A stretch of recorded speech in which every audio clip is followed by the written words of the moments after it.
Então, iniciamos mais um encontro. Hoje, o 8º encontro nessa sequência nossa de reflexão sobre a vida espiritual. Na semana passada falamos sobre conhecimento de si, o exame de consciência. Eu achei por bem dar continuidade a esse tema, então volto com esse tema. Quero tentar simplificar um pouco o entendimento dele e, ao mesmo tempo, dar ênfase a alguns aspectos que talvez não tenha ficado tão evidente. Claro, dar mais alguns passos também, né, no entendimento dessa prática tão importante na vida espiritual e que corrobora tanto para o nosso crescimento. Parte 2, portanto, né? Então, já vimos na semana passada e, portanto, já aprendemos que o crescimento espiritual depende muito de uma dinâmica de observação de si mesmo. Quanto melhor eu me observar, quanto melhor eu me compreender, mais terei êxito também na minha vida espiritual. O exame de consciência é um dos principais caminhos para alcançar justamente essa meta de autoconhecimento. Tudo que ocorre ao longo do dia deve ser examinado, acertos e erros. E o exame precisa ser acompanhado de contrição e propósito de mudança, né? Então, tudo isso nós já vimos, mas venho aqui fazendo uma leitura, uma recapitulação. E ainda nessa dinâmica de recapitulação, de modo objetivo, vamos ver como deve ser feito o exame para fixar e facilitar o entendimento. Ele é o exame de consciência à noite, né? Santo Inácio ele propõe que se faça ao longo do dia, né? Mas para nós, então, vamos aqui adequar propondo à noite. E à noite, então, o exame é um momento de oração, precisa ser um momento de oração. E nesse momento de oração eu começo, então, dando graças a Deus, pelos benefícios recebidos ao longo do dia. As graças recebidas, né? A proteção, o cuidado, o amor manifestado. Então começamos por dar graças a Deus. Segundo, pedimos a graça para fazer um bom exame de consciência, né? Depois, então, repassamos o dia, desde a hora do levantar até o deitar, né? Fazendo o exame geral e o exame particular. Depois pedimos perdão pelas faltas, alimentando profunda contrição. Suplicamos a ajuda divina e prometemos esforço para melhorar. E concluímos com uma oração, pode ser a oração do Pai Nosso. Então, embora seja um momento de oração, não deve ser uma coisa prolongada, né? Deve ser uma realidade objetiva de poucos minutos. O exame geral, já falamos, né? Um olhar rápido sobre todo o dia para perceber quais ações foram realizadas e como elas foram realizadas. Quais foram e como foram, né? Acertos e erros são registrados de modo muito sucinto e objetivo. O exame particular, um olhar atento sobre um único aspecto. Este aspecto deve ser trabalhado por um tempo e depois substituído por outro. 15 dias, uma semana, um mês no máximo, não mais do que isso. O tema deve sair do que se tem percebido como necessidade, a partir do que vem sendo mais recorrente e a partir deste mesmo processo de exame de consciência. Então, eu fazendo o exame de consciência habitualmente, eu vou estar percebendo aquilo que é mais recorrente, né? E também não só de erros mais recorrentes, que têm que ser mudados, como também de virtudes que precisam ser adquiridas. Sempre ter presente a necessidade de trabalhar opostos. Então, trabalhamos um defeito enfrentando uma virtude oposta a esse defeito. Sempre, então isso, né? Ter presente que trabalhamos com opostos. Feito esse passo de recordação, gastamos aqui uns 5 minutos na recordação do que já foi tratado, é hora de dar ênfase a uma questão importantíssima.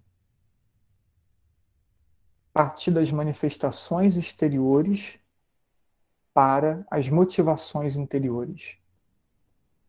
E aí, vamos seguir o que foi dito também semana passada sobre esse assunto. Teve uma frase sobre esse assunto. Entremos no íntimo da nossa alma, dos atos externos, subiremos a disposições internas. Colocamos um exemplo semana passada. Quando tivermos faltado à caridade, havemos de tentar entender se foi por inveja, por ciúme ou para nos mostrarmos engraçados. Agora eu desenvolvo um pouquinho mais essas frases que foram colocadas semana passada. Então aqui já começo a um conteúdo novo, né? Depois de percebermos ali se a caridade ela teve com base em inveja, ciúme ou por querermos sermos engraçados, ainda podemos dar mais passos. A inveja, o ciúme, mostrar-se engraçado aponta ainda para algo mais profundo, o que é? E aí cito 2 dos 3 exemplos. O ciúme, ele pode apontar ainda para relações possessivas. Então, numa amizade, no namoro, no matrimônio, numa relação familiar, né? Então, o ciúme pode apresentar um pouco isso, pode apresentar outras coisas, né? A própria insegurança, né? Talvez, aí vou estabelecendo aqui algumas possibilidades, talvez por ser um filho único, ou um temporão, ter sido criado sozinho, né? E aí poderíamos tentar trabalhar uma melhor socialização, dando sempre mais destaque aos outros. Então, olha só, falamos de uma falta de caridade. Essa falta de caridade pode ter sido pelo ciúme. O ciúme pode ser por um tipo de relação possessiva, né? Que vamos tentar entendê-la ainda, e aí vamos encontrar na nossa história ali alguns motivos, algumas questões. Ok, então chegamos no ponto que tem que ser trabalhado, né? Essa criação talvez, né? Ali não tão integrada com outros irmãos, com outros, né? Uma atenção muito exclusiva, gerou ali alguma dificuldade de socialização, de lida, uma lida harmônica com o outro. Então está aqui o ponto que vamos trabalhar, né? Então, só para dar um exemplo, como que a gente vai tentando chegar onde pode estar a raiz de ações que são repetidamente feitas por nós, realizadas por nós, né? Ainda o mostrar-se engraçado, né? Mas aqui, o fato não é ser engraçado, o negócio estamos falando de uma falta de caridade. E aí vamos olhar um pouquinho essa falta de caridade, podemos encontrar qual motivo a pessoa querer mostrar-se engraçado, começa a falar do outro, começa a tratar o problema ou o defeito do outro, ou uma limitação do outro, tornando isso motivo de piada, né? Que fere aquela pessoa. Isso pode refletir um sentimento de inferioridade, que é ser aceito. Para ser aceito tem que ser engraçado, não importa que custo seja, né? Então, se confirmando o diagnóstico, poderia ser trabalhado com melhor e mais profundo conhecimento de si, levando à aceitação e valorização de suas capacidades e características. Aqui estaria, talvez, aí um ponto, uma raiz, um ponto, né, um pouquinho mais profundo a ser trabalhado. Então, não trabalharíamos na falta de caridade diretamente, trabalharíamos, né, essa não aceitação de si mesmo, que gera insegurança e que aí faz faltar com respeito com as pessoas, né? Na hora que a gente for fazer a partilha, importa que esse aspecto, esse slide 7, esteja bem entendido por vocês, ok? Então, as dúvidas que tiverem na hora da partilha, apresenta que é importante que entendam isso. Sair dos aspectos exteriores para os interiores, porque não é comum. Muitas pessoas param apenas nos aspectos exteriores, em tudo, na busca de se conhecer e na própria confissão também. Não devemos nos deter aí, nos atos externos, como a maioria que faz exame tem hábito de fazer, né? E aí trago aqui não posso nem botar entre aspas, porque eu fiz uma tradução livre, né? Mas do livro que a gente utiliza, como um dos manuais que eu utilizo, que é a Teologia de la Perfeição Cristiana. E aí, número 483. Então, é comum, diz o texto, diz o autor, né? O autor é o... Deixa eu pegar aqui. É o Antônio Royo Marim, né? Também o Albino Reigada, né? Um livro da década de 60. Então, diz o texto. É comum fazer exame preocupado apenas com o número de erros cometido, quantificando apenas as manifestações exteriores. Então, vai para a confissão, eu faltei tantos terços, eu não fiz meditação tal dia, eu tive tantas vezes falta de paciência. Então, só realidades exteriores. Por aí se compara um período com outro e se avalia se obteve melhor ou não. Então, o que é o comum? Avalio as questões exteriores, quantifico elas, e aí comparo uma semana com a outra semana, uma quinzena com a outra quinzena. Essa semana foi boa, essa semana eu cometi, né, menos atos, menos erros, né? Então, avaliando, repito, só essas questões exteriores não se aprofunda, né? Esta concepção negativa, diz o autor, limita muito a eficácia do exame e limita ainda mais o crescimento espiritual. Então, vejam, já é um ganho examinar os aspectos exteriores em relação a quem não se examina, certo? Mas, quem já tem hábito de examinar-se, importa ir mais profundo no exame, né? Essa é a proposta, né? Então, porque essa visão negativa, como eles chamam, de só avaliar os aspectos externos, limitada, ela pode gerar, tem o perigo de gerar ou intensificar processos de inquietude, desalento, escrúpulo. Então, você foca em ações exteriores, quantifica o número e, bem, então isso pode, não é que vai, mas pode, além de ser limitada a compreensão, não entra nos assuntos mais importantes, não aprofunda na vida e nas ações, ela ainda pode gerar inquietude, desalento, escrúpulo. O que aparece de modo mais concreto é como um sintoma que aponta para algo mais profundo, que é a sua origem. Pensemos na febre. Aponta muitas vezes para uma inflamação, uma infecção, né? Só tratar a febre não resolve nossa enfermidade, né? Então, se tem uma infecção, uma inflamação, não posso só tomar um remédio para a febre. Eu vou ter que talvez tomar um anti-inflamatório, talvez um antibiótico, né? Então, é isso. Essa é a comparação, né? Não sei aqui se o povo da área de saúde vai concordar com a minha comparação, mas é o que me veio à cabeça, né? Não vai adiantar tratar ali só o aspecto externo, porque o gerador do problema é uma realidade interna que muitas vezes não é tratada. Então vai continuar gerando as ações externas. Elas podem mudar um pouco né, não ser exatamente da mesma forma, mas uma mesma realidade interna pode se manifestar externamente de modo diverso, certo? Então, se não enxergarmos qual é a raiz do problema, se não tratá-lo, ela vai continuar manifestando, né, de tantos modos.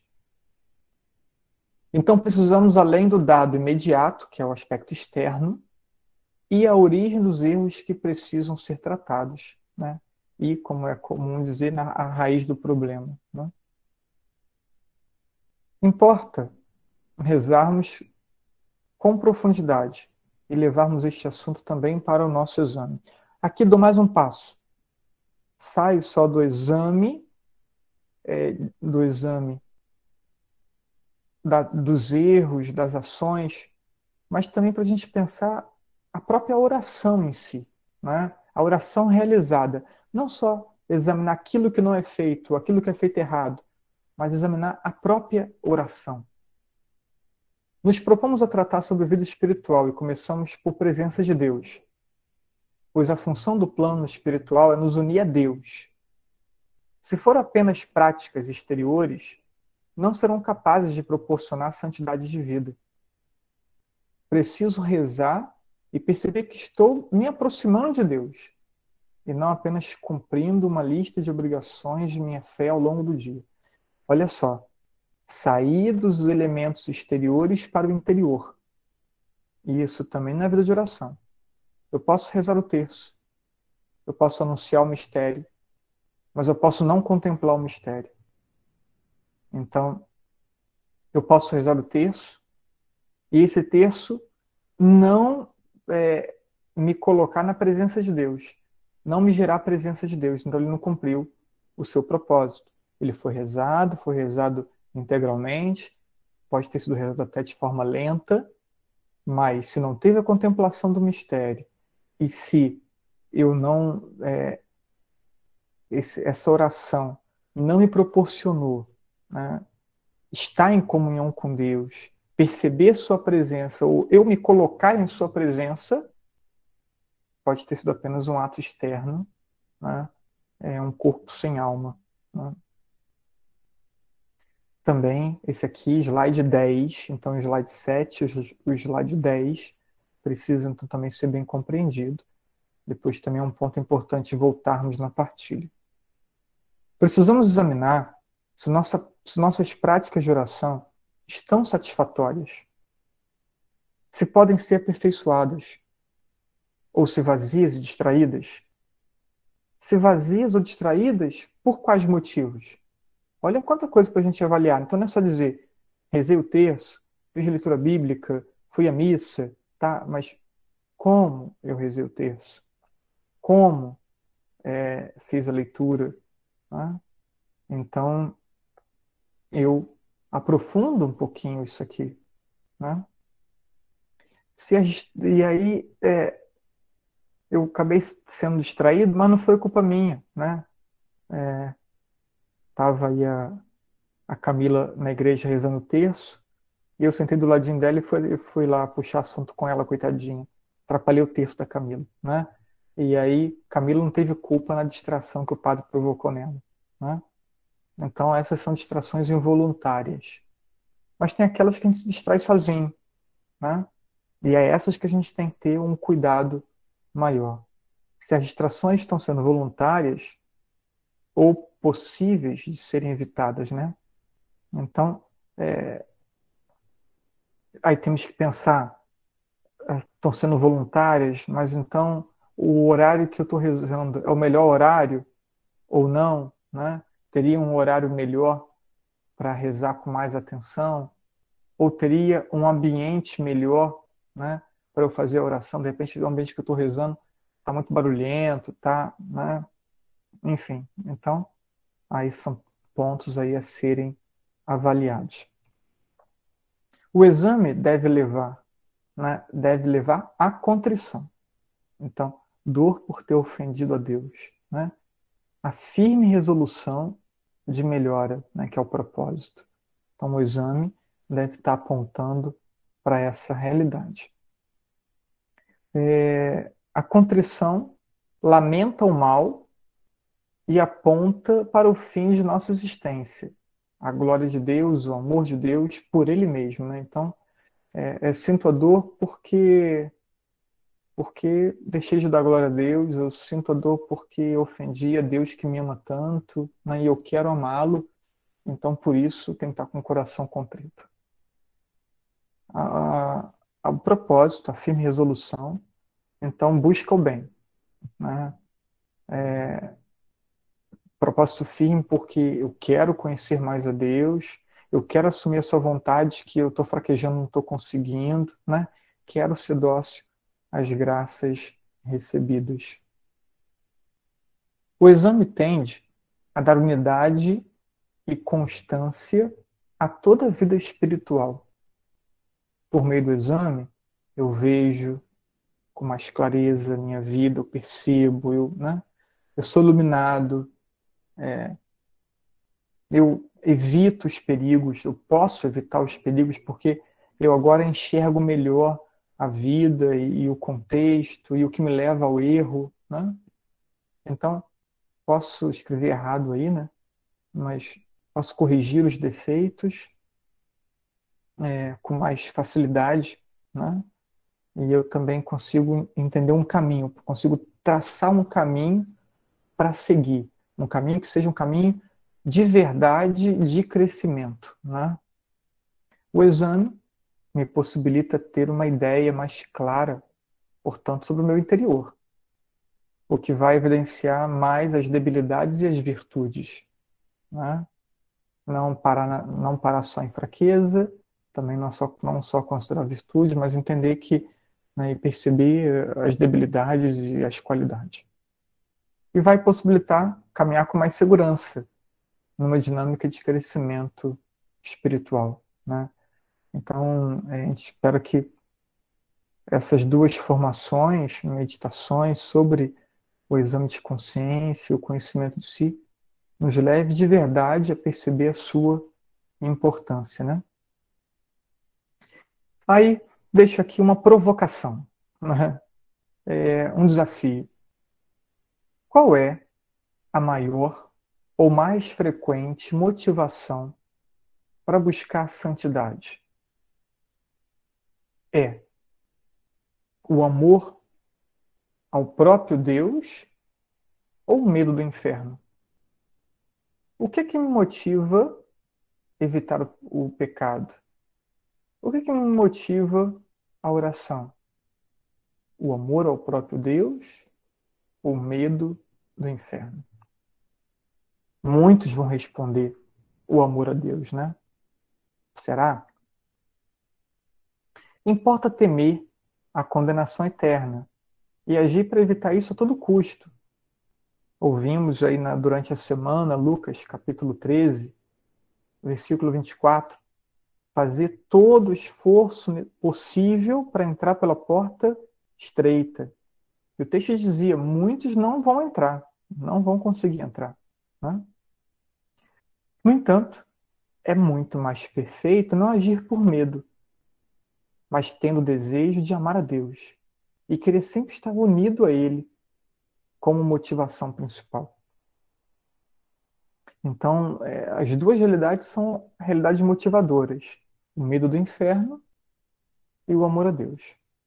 Mas o medo é a motivação mais comum, embora menos perfeita, e por isso mais comum, né? Mas insistimos e repetimos que amamos a Deus e que as nossas ações são por amor, quando na verdade são por medo do sofrimento, né? Então, muitas vezes falamos amo a Deus, certamente é medo do inferno, medo do sofrimento. Ou seja, não nos conhecemos bem, né? E aí fica a provocação e o desafio. Concluindo, Uma vez tendo o hábito de registrar por escrito, né, um pouco redundante, todos os dias o exame de consciência geral e o particular, quando for preparar a confissão, bem como o aconselhamento espiritual para os que fazem, né, basta fazer a revisão do que foi anotado desde o dia da última confissão ou orientação. Fica muito mais fácil e fica muito mais preciso, né? A confissão, o exame, nossa vida espiritual. Em um ano, fazendo exame de consciência diário, a pessoa vai crescer muito mais do que 5 anos sem fazê-lo.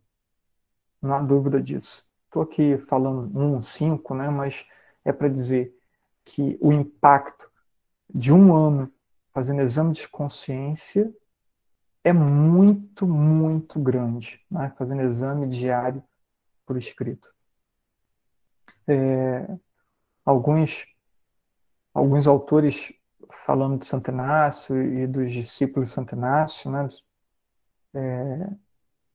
Os membros de sua congregação, eles deixavam, se tivesse que escolher entre uma prática ou outra, nunca deixavam de fazer o exame, né?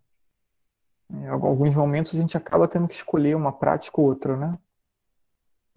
Então, eles nunca deixavam o exame, por entender que nada pode nos ajudar tanto ao processo de santidade quanto o exame de consciência diário e bem feito. Então é isso. Essa é uma das formações que, ao meu ver, está entre as mais importantes de toda essa sequência de formações e reflexões sobre a vida espiritual. Então vamos encerrar por aqui e vamos dar sequência com a nossa partilha.